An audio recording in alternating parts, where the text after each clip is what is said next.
de quoi est-il question? Vous rappelez qu'il y a 2 ans, presque mois pour mois, puisque l'affaire avait éclaté le 3 février 2021, nous sommes presque à cette même date pour l'année 2023, où une personne avait déposé une plainte contre ma personne pour un prétendu viol et menace de mort. J'avais très tôt dit à tout le monde qu'il s'agissait d'un grossier mensonge, d'un complot, et j'avais immédiatement cité un certain nombre de personnes impliquées dans le complot. Vous conviendrez tous que l'évolution de ce dossier a fini par convaincre tous les Sénégalais, et même la communauté internationale qu'on est en face d'une mascarade, et j'y reviendrai. Mais le président Macky Sall et son gouvernement n'en ont pas démordu. Parce que ce qu'il faudrait comprendre, c'est que plus que tout autre, c'est avec ce dossier-là que le président Macky Sall est en train de jouer son avenir politique. Je veux bien que les gens le comprennent, au niveau national comme au niveau international. L'avenir politique de Macky Sall et de son parti, l'Alliance pour la République, et de sa coalition politique est en train de se jouer avec ce dossier. C'est pourquoi ils n'ont lésiné sur aucun moyen, malgré l'évidence du complot dans ce dossier, malgré l'absence totale de preuves pouvant m'accabler, Macky Sall et son régime se sont agrippés parce qu'ils en font une question de vie ou de mort, au risque même d'embraser le pays.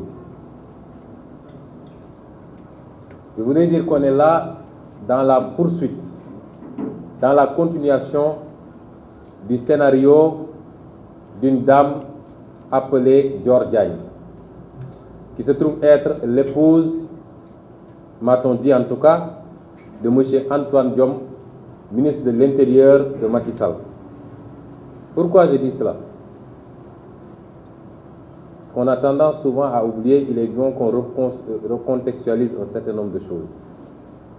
Dès l'éclatement de cette affaire, Mme Dior Diagne avait fait fuiter un SMS dans lequel elle définissait le plan qui était le leur.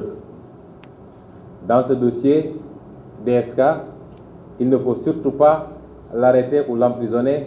Le pays et les Sénégalais d'ici et de l'étranger vont manifester. Le pays sera enfermé dans un cycle. Il ne faut surtout pas l'arrêter. Il faut l'inculper, le convoquer, que les juges lui posent des questions, qu'on programme le procès et qu'on lui arrache un aveu, ne serait-ce que d'une relation sexuelle, ce qui va le discréditer définitivement aux yeux des Sénégalais. Ce message, vous l'avez tous lu et vous l'avez vu. On est exactement dans le déroulement de ce schéma qui n'a rien à voir avec un dossier judiciaire. Nous avions très tôt cité les acteurs du complot. M. Mamour Diallo, et vous avez tous entendu des audios qui l'incriminent. Vous avez entendu des témoignages qui l'incriminent. Et tout ça est entre les mains de M. Maham Diallo, que je ne considère pas comme un juge d'instruction, mais j'y reviendrai. J'avais cité l'avocat Maître Gabichot. Quand je disais tout ça en février 2021, il n'y avait pas encore tous ces éléments de preuve. C'est ça qui est important. Et par la grâce de Dieu, chemin faisant, des éléments de preuve sont sortis jour après jour, semaine après semaine, des éléments accablants, des éléments incontestables pour venir étayer le complot et désigner les responsables de ce complot.